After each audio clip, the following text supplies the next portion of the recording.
Shivanagabandhana Yogeshwara. A better place.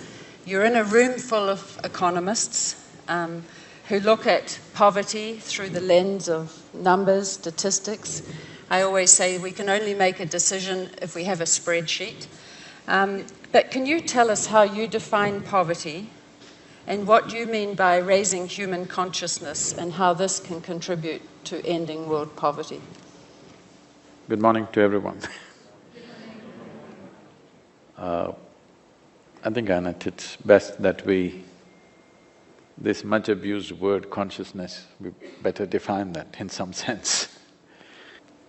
So when we look at our experience of life, when we look at individual experience, everything that human beings experience here is coming from what they see, what they hear, what they smell, taste and touch, or in other words, through the five sense organs. Five sense organs, in the very nature of things, can perceive only that which is physical.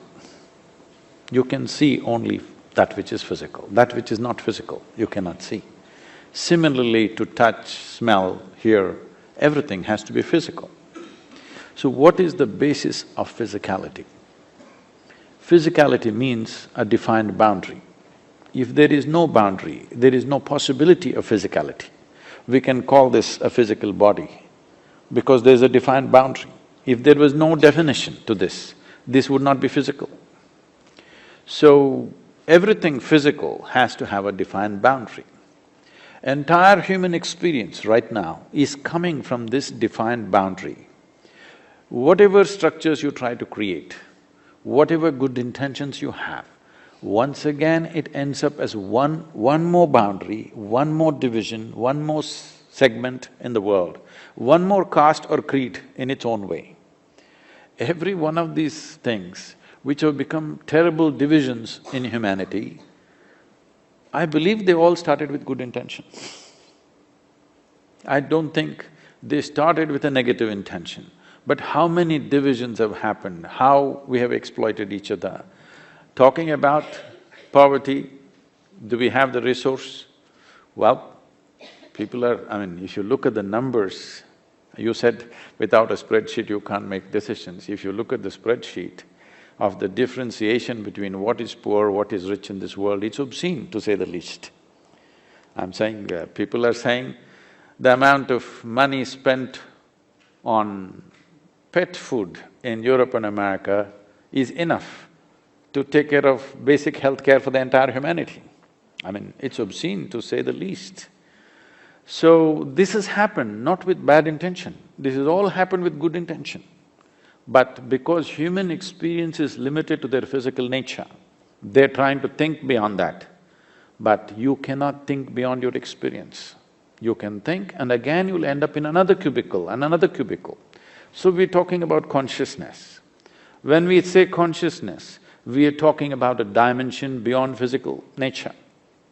When I say dimension beyond physical nature, what is physical to us is all accumulated. This body is an accumulation of the food that we've eaten. What we call as the mind, the content of the mind is something that we accumulated by our impressions and experiences. What you accumulate can only be limited. You cannot accumulate unlimited. You cannot accumulate that which is boundless. So now we are talking about solutions in a boundless way. When we talk about solving problems seamlessly without thinking who is you and who is me, we need an inner experience which is beyond our physical nature.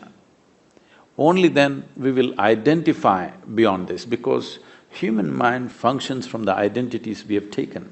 Once we identify ourselves as something, knowingly, unknowingly, we are always trying to protect that identity.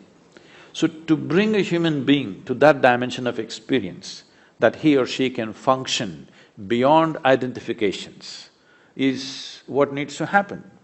So when we say well-being, from the imperial times, well-being meant taking whatever is there everywhere and bringing it to one place and creating well-beings in certain people.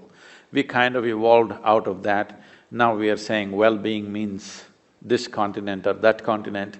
Some people, you're a World Bank, you're thinking of the entire world, but we're still leaving out a whole lot of things which are part of our well-being. The well-being of every creature on this planet, the well-being of every tree and plant, the well-being of every microorganism is connected with our well-being. This is not ecological awareness, this is consciousness.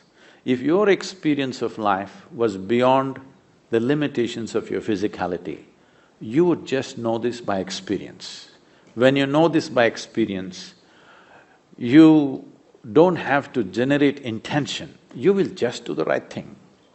We have to bring the world to that place, that's a long way, but at least we have to bring the leadership in the world to that place. When I say leadership, it is only a question of maybe 5,000 people on the planet. You know, when I was at the Economic Forum, they asked me, Sadhguru, if there's one thing we can do for you, which will change the world, what is it? I said, I will name 25 people. You give them to me for 5 days. You will see in 3 years, you will see a significant change on the planet. They asked, who are these people? I named the 25 heads of states of the major nations on the planet. Give them to me for 5 days, you will see everything will change. Because there is money, there is resource, there is technology, only the intent is missing.